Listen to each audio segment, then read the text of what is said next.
Viewers Ranjana আৰু এটা SMS ভিডিঅ'লৈ আকৌ আপোনালোকক স্বাগতম জনাইছোঁ। আজিও লৈ আহিছোঁ এটা বেঙেনা আৰু আদাৰ পাতেৰে বনোৱা এটা মাছৰ ৰেচিপি।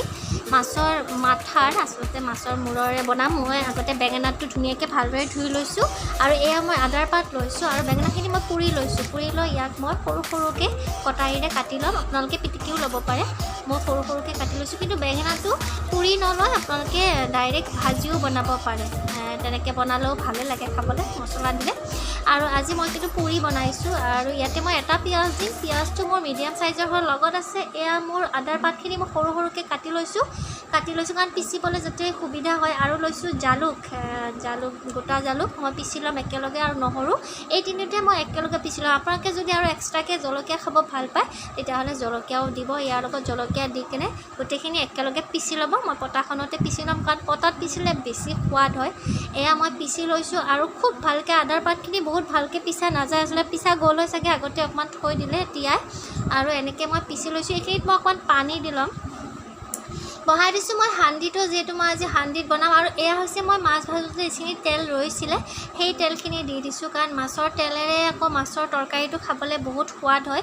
আৰু মাছৰ তেলেৰে আপোনালোকে কেতিয়াবা মাছ ভাত খাই পাইছেনে? মাছৰ তেল যিখিনি তেলেৰে ৰৈ যায় সেই তেলে খাই চাবচোন, মানে মস্ত সোৱাদ হয়, সেইটো খাবও ভাল লাগে। দি দিছোঁ মই বে লিভছ অলপ ছিঙি দি দিছোঁ, এটাই দিছোঁ, দুটুকুৰা কৰি দিছোঁ। আৰু শুকান জলকীয়া পৰিমাণটো আপোনালোকে বঢ়াব পাৰে। মই কৈছোঁৱে যিহেতু জলকীয়া পৰিমাণটো বঢ়াব পাৰে, মই অকণমান লিমিটত ৰাখিছোঁ। আৰু ইয়াতে দিম মই এইখিনি অকণমান মানে ভালদৰে ভজা গ'লে পিঁয়াজখিনি আৰু হেৰিখিনি জলকীয়া। ইয়াতে মই পিঁয়াজ দিম। পিঁয়াজ মই এটা কাটি থৈছিলোঁ, ৰিংকৈ কাটি থৈ দিছোঁ, সেইখিনিকে ইয়াতে দি দিম মই। পিঁয়াজখিনি মই খুব ধুনীয়াকৈ ৰঙচুৱা যিটো কালাৰ আহে সেই কালাৰটো হোৱালৈকে ফ্ৰাই কৰি ল'ম।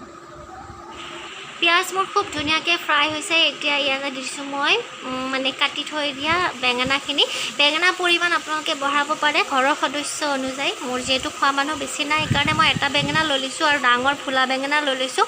সৰু বেঙেনাটোও লৈ ল'ব পাৰে। বাকলিখিনি ভালদৰে গুচাই দিব, নহ'লে ক'লা ক'লা আহি যাব। আৰু মই এতিয়া এইখিনি অকণমান ভালদৰে এতিয়া মই ইয়াতে দি দিছোঁ নিমখ আপোনালোকে ভালদৰে মানে নিজৰ পচন্দ অনুযায়ী, মানে সোৱাদ অনুযায়ী দিব। কাৰণ আৰু হালধিও দিছোঁ, মই হালধিও কমাই দিছোঁ, নিমখৰ পৰিমাণ কমাই দিছোঁ, কাৰণ মই মাছৰ যিখিনি তেল লৈছিল সেইখিনি বনাইছোঁতো, তেতিয়া তাতেও অকণমান নিমখ থাকে যিহেতু, নহ'লে নিমখটো বেছি হৈ যোৱাৰ চান্স থাকে। অকণমান মই লাষ্টত টেষ্ট কৰি চাম, যদি লাগে আৰু অকণমান দি দিম। গতিকে আপোনালোকে নিমখটো ভালদৰে চাই ল'ব। এইখিনি ভালদৰে হৈছে মোৰ।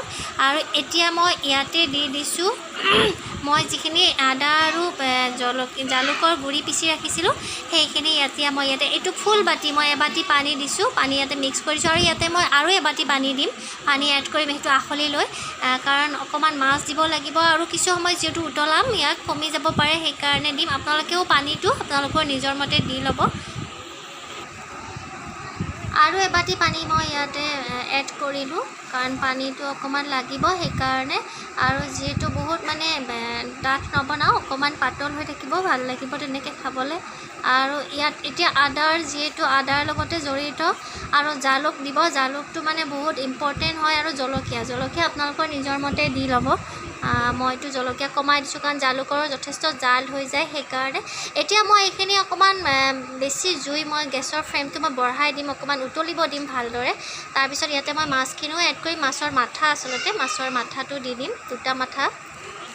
আৰু অকণমান সোৱাদ বঢ়াবৰ কাৰণে অকণমান জিৰা দি দিছোঁ, জিৰা পাউডাৰ অনুমান কৰি দি দিছোঁ। আপোনালোকেও দিব পাৰে, স্কিপো কৰিব পাৰে, কিন্তু জিৰা দিলে খাবলৈ ভাল লাগিব। আৰু ইয়াত বেলেগ মছলা এড কৰিলে বহুত মছলা হৈ যাব, কাৰণ ইয়াৰ যিহেতু আমি আদাৰ পাতটোৰ জাল দিয়াহে বনাইছোঁ, সেইকাৰণে আদাৰ গোন্ধটো থাকিব লাগিব।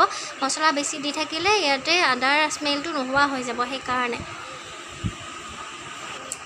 খুব ধুনীয়াকৈ উতলিছে। এতিয়া ইয়াতে মই মাছখিনি মানে মাছৰ মাথাখিনি এড কৰিছোঁ, আৰু এক পিচ সৰু মাছৰ ফিছা আছে, সেই পিচো মই দি দিম ইয়াতে একেলগে।